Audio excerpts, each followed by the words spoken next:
Hello students, in this video we will learn about what a morph is, what are xeromorphs, what is an allomorph and the difference between inflectional and derivational morphemes.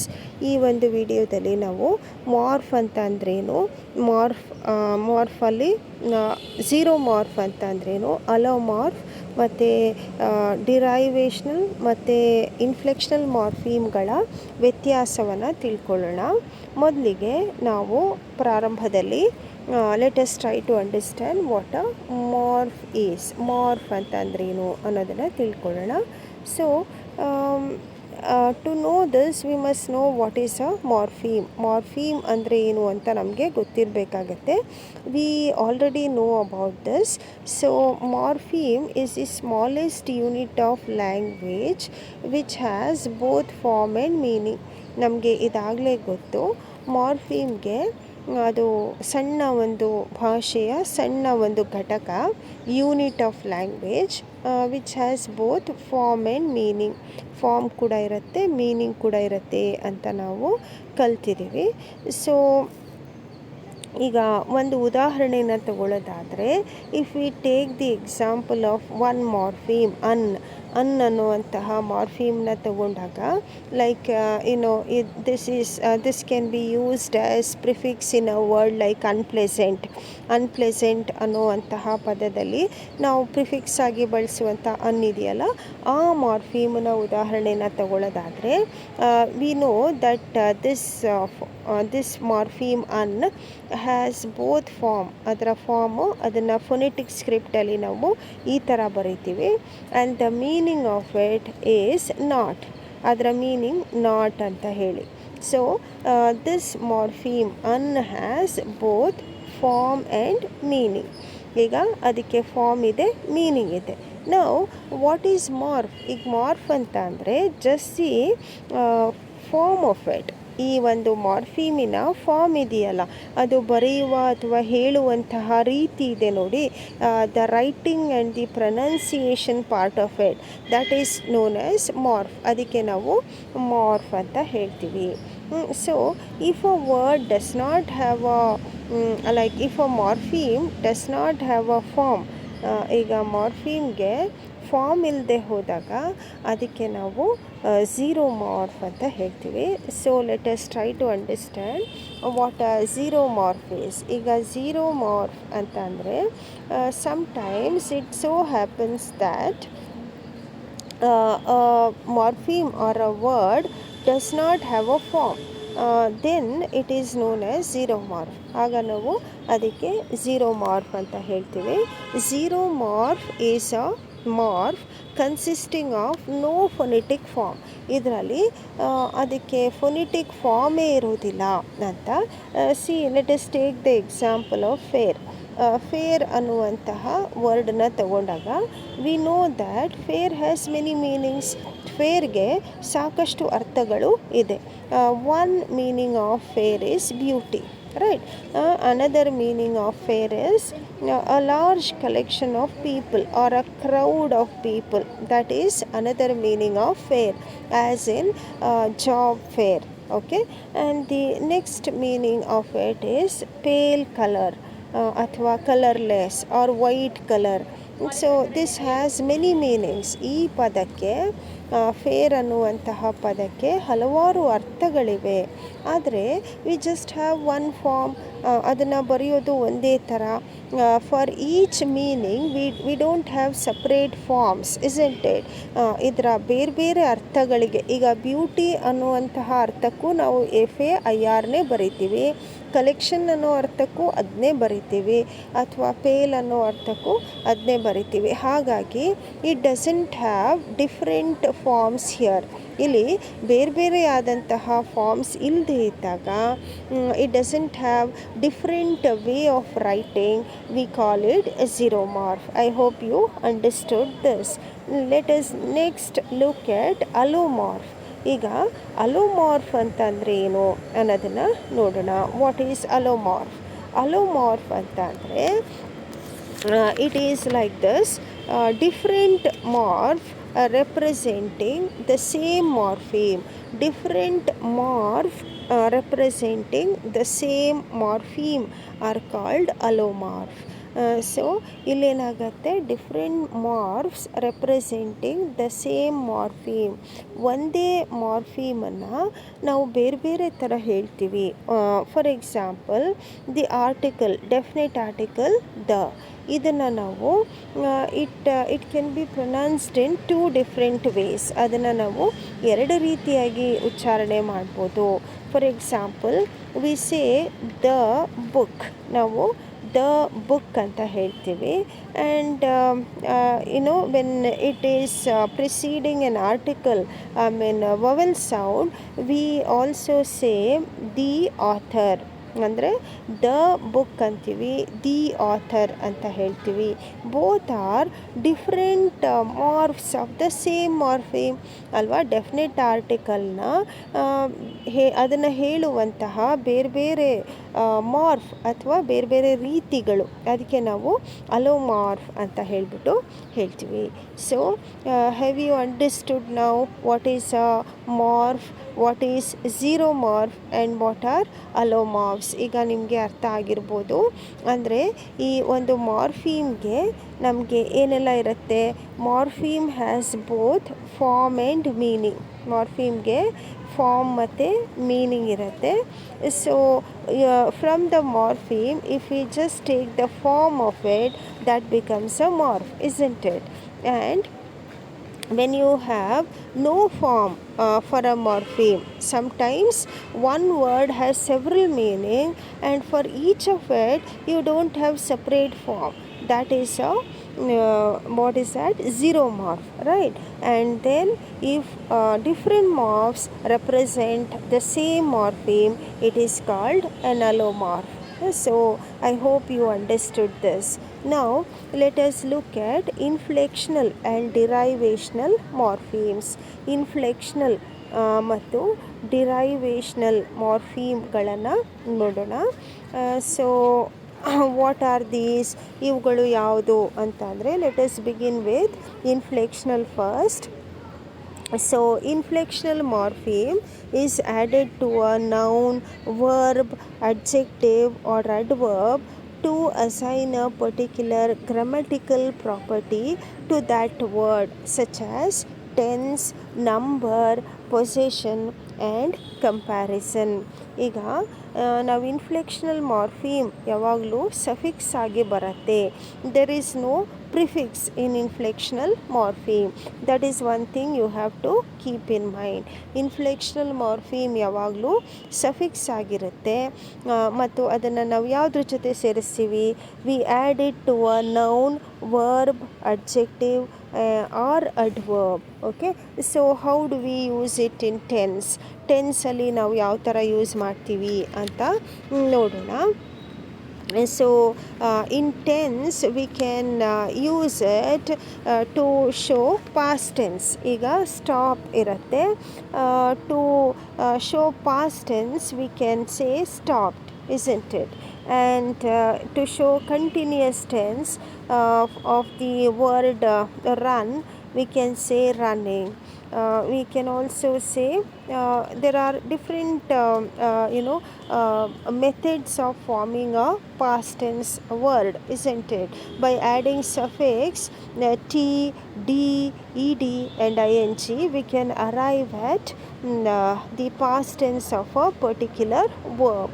Past tense ಮಾಡಬೇಕಾದ್ರೆ ನಾವು ಒಂದಾದರೆ D ಸೇರಿಸ್ತೀವಿ, ಇಲ್ಲ ಅಂತಂದರೆ T ಸೇರಿಸ್ತೀವಿ, ಅಥವಾ I D ಸೇರಿಸ್ತೀವಿ, or we are going to use ing. Now when we these are not the letters but the pronunciations. You must keep in mind that these are not the word letters in themselves. These are the pronunciations. Okay, so sometimes we just say da, sometimes we say ta to a verb to make it past tense. ಈಗ stopped ಅಂತ ಹೇಳ್ತೀವಿ, start ಸ್ಟಾರ್ಡ್ ಅಂತ ಹೇಳ್ತೀವಿ. So ಆ ಒಂದು ending ಇದೆಯಲ್ಲ, past ಟೆನ್ಸಿನ ending, ಅದು ಕೆಲವೊಮ್ಮೆ ಹೇಳಬೇಕಾದ್ರೆ ನಮಗೆ ಡ ಅಂತ ಕೇಳಿಸುತ್ತೆ, ಕೆಲವೊಮ್ಮೆ ಟ ಅಂತ ಕೇಳಿಸುತ್ತೆ. So depending on how we are making a past tense and what kind of suffix we are going to add, we can make a verb into its past tense form. So the morphemes that are used to make past tense to a verb, like what we add to a verb to make it past tense. ಒಂದು ವರ್ಬಿಗೆ ಯಾವುದನ್ನು ಸೇರಿಸಿದಾಗ ಅದು past tense ಆಗುತ್ತೆ ಅಂತಹ ಆ ಮಾರ್ಫೀಮ್ಗಳಿಗೆ ನಾವು ಏನು ಹೇಳ್ತೀವಿ, ಇನ್ಫ್ಲೆಕ್ಷನಲ್ ಮಾರ್ಫೀಮ್ ಅಂತ ಹೇಳ್ತೀವಿ. ನಾವು this is the first category, tense is the first category. Tense ಮೊದಲನೆಯ ಒಂದು ಇನ್ಫ್ಲೆಕ್ಷನಲ್ ಮಾರ್ಫೀಮಿನ ಟೈಪ್ ಆಗುತ್ತೆ. Next is the possessive case, ಆಯಿತಾ. ಎರಡನೇದು ಏನಪ್ಪ ಅಂತಂದರೆ ಪೊಸೆಸಿವ್. ಇದರಲ್ಲಿ we sometimes use to say, these are use to say possession. ಇಲ್ಲಿ ಇದು ಯಾರಿಗಾದರೂ ಸೇರಿದೆ ಅಂತ ಹೇಳಬೇಕಾದ್ರೆ ನಾವು ಪೊಸೆಸಿವ್ ಕೇಸನ್ನು ಬಳಸ್ತೀವಿ. Just like we say Sheela's paper, children's park, Cadbury's chocolate. So at that time we are going to use an apostrophe S. ಅವಾಗ ನಾವೇನು ಮಾಡ್ತೀವಿ, ಅಪಾಸ್ಟ್ರಫಿ ಎಸ್ಸನ್ನು ಬಳಸ್ತೀವಿ. So these are mostly added to the nouns. ಇವುಗಳನ್ನು ಸಾಮಾನ್ಯವಾಗಿ ನೌನ್ಗಳ ಜೊತೆಗೆ ನಾವು ಸೇರಿಸ್ಬಿಟ್ಟು ಆ ಒಂದು ವಸ್ತು, ಅಂದರೆ ಅದಾದಮೇಲೆ ಬರುವಂತಹ ಒಂದು ವಸ್ತು ಯಾವುದಕ್ಕೆ ಸೇರಿದೆ ಅಂತ ಹೇಳ್ತೀವಿ. Like for example, if we say Sheela's book. So in this example Sheela's book ಅಂತ ಹೇಳಿದಾಗ what we mean to say is the book belongs to Sheela, isn't it. ಇಲ್ಲಿ ಶೀಲಳ ಪುಸ್ತಕ ಅಂತ ಹೇಳೋದಕ್ಕೆ ನಾವು ಅಪಾಸ್ಟ್ರಫಿ ಎಸ್ಸನ್ನು ಬಳಸಿದ್ದೀವಿ. So that is the possessive case, right. Next is next example or the next type of inflectional morpheme is the comparison. ಅದನ್ನು ನಾವು ಕಂಪ್ಯಾರಿಸನ್ ಮಾಡೋದಕ್ಕೆ ಬಳಸ್ತೀವಿ. Okay, so these are usually used with adjectives. ಈ comparison ಮಾಡೋದಕ್ಕೆ ನಾವು ಬಳಸುವಂಥದ್ದು ಅಡ್ಜೆಕ್ಟಿವ್ಗಳ ಜೊತೆಗೆ, to show the degree of comparison, isn't it? So what are the different morphemes that we use? ಇಲ್ಲಿ ಬಳಸುವಂತಹ ಮಾರ್ಫೀಮ್ಗಳು ಯಾವುದು? E R, E N, E S T, ಇವೆಲ್ಲ, isn't it? So if we take an example, great ಅನ್ನೋದು ತಗೊಂಡಾಗ greater, isn't it? greatest. So these are the inflectional suffixes that are added to an adjective to show the degree of comparison, right? So ಇದನ್ನು ನಾವು ಇನ್ಫ್ಲೆಕ್ಷನಲ್ ಮಾರ್ಫೀಮ್ಸನ್ನು ಯಾವುದಕ್ಕೆಲ್ಲ ಬಳಸ್ತೀವಿ?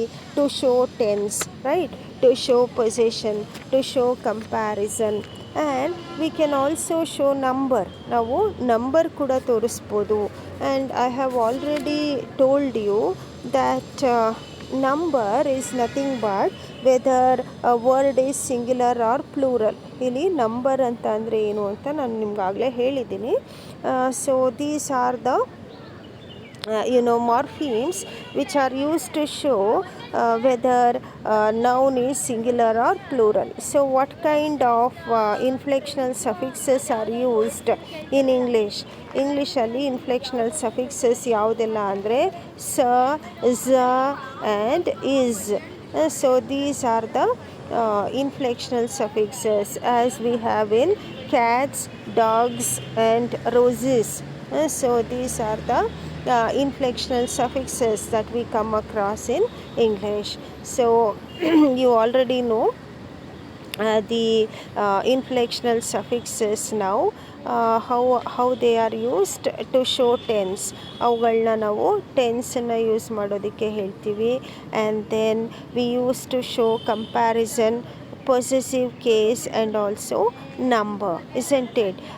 Now let us look at the differences between inflectional and derivational morphemes.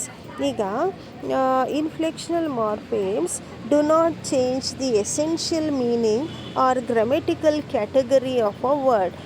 ಇನ್ಫ್ಲೆಕ್ಷನಲ್ meaning morphemes ಏನು ಮಾಡುತ್ತೆ ಅಂದರೆ ಅವುಗಳು ಈ ಒಂದು ವರ್ಡ್ ಯಾವುದಿರುತ್ತೆ ಅದರ ಗ್ರಾಮೆಟಿಕಲ್ ಕ್ಯಾಟಗರಿನ ಚೇಂಜ್ ಮಾಡೋದಿಲ್ಲ. That means if your original word is an adjective, after adding the morpheme the word remains to be an adjective. ಅದು ಅಡ್ಜೆಕ್ಟಿವ್ ಏನಿರುತ್ತೆ ಅದು ಮಾರ್ಫೀಮನ್ನು ಆ್ಯಡ್ ಮಾಡಿದರೂ ಕೂಡ, ಇನ್ಫ್ಲೆಕ್ಷನಲ್ ಮಾರ್ಫೀಮನ್ನು ಆ್ಯಡ್ ಮಾಡಿದರೂ ಕೂಡ ಅದು ಅಡ್ಜೆಕ್ಟಿವ್ ಆಗೇ ಇರುತ್ತೆ. If it is a verb, it continues to be a verb. If it is a noun, it continues to be a verb. Noun. So in English, all inflectional morphemes are suffixes that you should remember. They attach to the end of words, and they can be only one of them at a time. You cannot have two inflectional morphemes in the same word. Now let us look at derivational morphemes. ಈಗ ಡಿರೈವೇಷನಲ್ ಮಾರ್ಫೀಮ್ಸ್ ಅಂತ ಅಂದರೆ ಏನು ಅಂತ ಅಂದ್ಬಿಟ್ಟು ಕಲ್ತ್ಕೊಳ್ಳೋಣ. So derivational morphemes tend to change the grammatical category of a word. ಈಗ that is one of the differences between inflectional and derivational. In inflectional morpheme, the grammatical category, we already know what a grammatical category is: noun, verb, adjective, adverb. ಇದೆಲ್ಲ grammatical category. That does not change. Whereas a derivational morpheme tends to change the grammatical category of a word, but this does not happen always. ಯಾವಾಗಲೂ ಅದು ಹಾಗೆ ಆಗಲಿಕ್ಕಿಲ್ಲ ಅಂತ. So it may change or may not change. You can have a multiple number of derivational morphemes per word. ನಿಮಗೆ ಈ ಡಿರೈವೇಷನಲ್ morphemes ಎಷ್ಟು ಬೇಕಾದ್ರೂ ಸೇರಿಸ್ಬೋದು. Inflection you can add only one, whereas derivational you can have a number of morphemes. It can be used as a prefix, affix or infix. ಇಲ್ಲಿ prefix ಆಗಾರು ಬಳಸ್ಬೋದು, suffix ಆಗಾದರೂ ಬಳಸ್ಬೋದು, ಮತ್ತು ಇನ್ಫಿಕ್ಸ್ ಆಗಾದರೂ ನೀವು ಬಳಸ್ಬೋದು. Like beautiful, okay, this word is used as a suffix, right. Enlighten ಅನ್ನೋ ಪದದಲ್ಲಿ ನೀವು you can use it in the beginning and after. En ಮತ್ತು en, right, enlighten. So you can use as both suffix and prefix in the word enlighten. So these are inflectional and derivational morphemes. So derivational morphemes, what do? They tend to change the grammatical category of a word, right? Now in your book there are a number of differences between inflectional and derivational morphemes. ಇವೆರಡಕ್ಕೂ ಕೂಡ ತುಂಬ ವ್ಯತ್ಯಾಸಗಳನ್ನು ಹೇಳಿದ್ದಾರೆ. You must refer to your book. Let us look at some of them here. Derivationally it encodes lexical meanings. So it will, as I mentioned earlier, it will change the grammatical category of words, whereas inflection doesn't do. And derivation is not syntactically relevant, whereas inflection is syntactically relevant. Now that means the role they play in a sentence. syntactic ಅಂತಂದರೆ ನಿಮ್ಗೆ ಗೊತ್ತು, ಸೆಂಟೆನ್ಸಲ್ಲಿ ಅವುಗಳ ಪ್ರಾಮುಖ್ಯತೆಯನ್ನು ನಾವು ಇಲ್ಲಿ ನೋಡ್ಬೋದು. Derivation is not so much relevant, whereas inflectional morphemes become syntactically relevant ಅಂತ. Then See, your derivational morphemes can be semantically opaque. Now you already know about the meaning of this. That means you cannot understand the meaning of this particular resulting word by knowing the meaning of components. ಅಂದರೆ ಇಲ್ಲಿ ಸಫಿಕ್ಸಿಗೆ ಅರ್ಥ ಇರುತ್ತೆ, ಪ್ರಿಫಿಕ್ಸಿಗೆ ಅರ್ಥ ಇರುತ್ತೆ.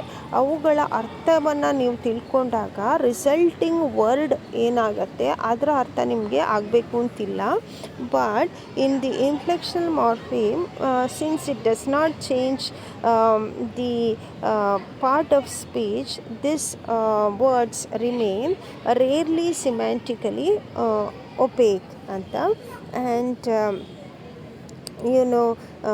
inflectional morphemes are always suffixes. That also you must remember. So it is important to know what are inflectional and derivational morphemes and their differences. Thank you.